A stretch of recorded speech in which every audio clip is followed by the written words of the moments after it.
İsmim Mesut Bayar. İslam Hukuku Anabilim Dalı'nda doktor öğretim üyesiyim. Ayet-i kerimeler karşısında Müslümanın gereken konumu. Ayet-i kerime buyuruyor, Allah ve Resulü bir konuda hüküm verdiği zaman mümin erkekler ve mümin kadınlar için burada o ayetlerin hükmüne ve o hadisin hükmüne uymaktan başka bir seçenek yok. Zaten Müslim demek teslim olan demektir. Müslümanlığın en önemli özelliği gerçekten Kur'an ve sünnetin bütün hükümlerine sorgulama yapmaksızın teslim olmaktır. Hangi ayet olursa olsun, hangi hadis olursa olsun bizim iyiliğimiz için olduğu, dünya ve ahiret saadetimiz için geldiğini bilerek yaşamak durumunda. Hiçbir ayette ve hiçbir hadiste bu anlamda bir sorun olmaz. Elbette ki müştehitlerin içtihatları var. Orada müştehit yanılabilir. Fakat Kur'an ve sünnetin hükmü nettir ve Müslümanlar onlara uymak zorundadır. Kur'an-ı Kerim'de diyelim ki herhangi bir ayet ortaya çıktığın zaman yapması gereken nedir? Konya'daki mesele üzerinden örneklendirirsek mesela, biliyorsunuz Maide 51. ayette buyuruyor. Ey iman edenler, ya eyyühellezine amenu la tettehizul yehude ve nasara evliya ba'dum evliya'u ba'd. Ey iman edenler, Yahudi ve Hristiyanları dost edinmeyin, genelde de burada tevil ediliyor ama aslında daha ziyade velayet, velilik, yani onları veli edinmeyin, yetkileri onlara vermeyin, yönetimi onların eline bırakmayın, onlar gibi yaşamayın tarzında tefsirler geliyor. Yoksa bireysel birisiyle ticaret yapmak, dostluk anlamında değil de bu yönden müştehitlerimiz meseleye bakmışlar. İkincisi de buradaki velayet, çünkü onların eline verildiği zaman İslam alemi, biliyorsun Müslüman, İslam azizdir.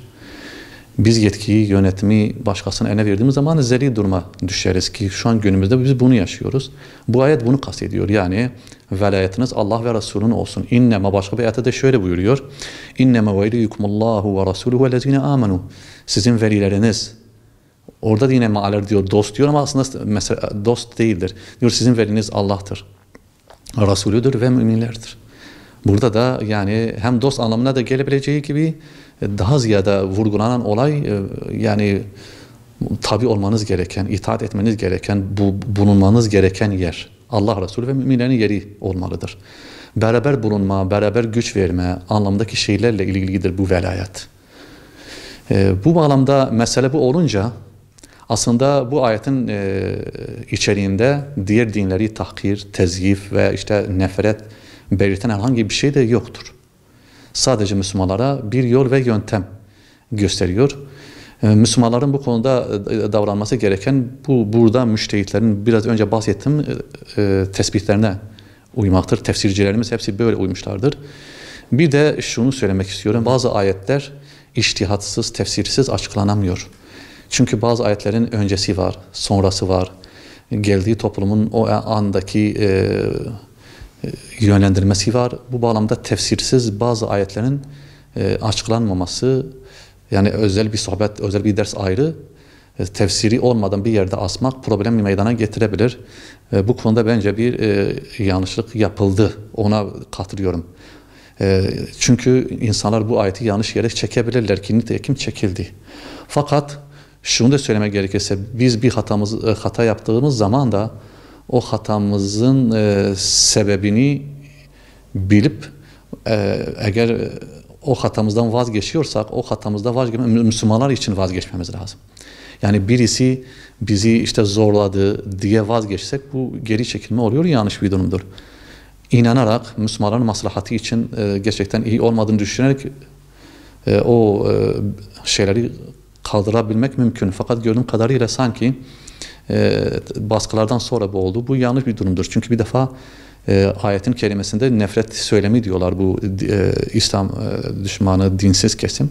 Öyle bir durum yok. Biraz önce ayet-i kerimeyi açıkladım. O ayet-i kerimede buyuruyor, yani Müslümanlara yol gösteriyor. Kaldı ki bu olsa dahi, diyelim ki Müslümanlar bazı ayetlerde Müslümanların kafirlere karşı haşin olmaları gerektiği, böyle cihattan geri kalmamaları gerektiği ile ilgili ayetler de var. Bugün birileri Müslümanların gözünün içine baka baka buna nefret suçu nefret söylemi diyorlarsa gelecekte daha fazla, daha sivri şeyler de söyleyebilir. Bu konuda Müslümanların gerçekten bu meseleleri kabul etmemeleri ve tepkilerini ortaya koymaları gerekiyor. Evet, biz bir hata, diyelim ki doğru söylememiz gerekeni yanlış yerde ele almışsak dahi bunun arkasında durmamız önemli. Bir de bu dine inanmayanların nefret söylemi olaylarını kabullenmemeliyiz. Öyle bir olay yoktur. Aslında İslam'a bakış açılarını ortaya koyuyor. Yani bu kesimin İslam'a bakış açısı tamamen İslam'ı yok etmek, İslam düşmanlığıdır. Fakat maalesef Müslümanlar kime karşı nasıl tepki göstereceğini bilmediği için, nerede duracağını bilmedikleri için bunlar da her geçen gün biraz daha çıta yükselerek tepkilerini de yükseltiyorlar. Önce İslam alimlerinin söylemlerini, mesela Nurettin Yıldız Hoca'nın bazı söylemlerini videoya yayılarak önce mahkum etmeye çalıştılar.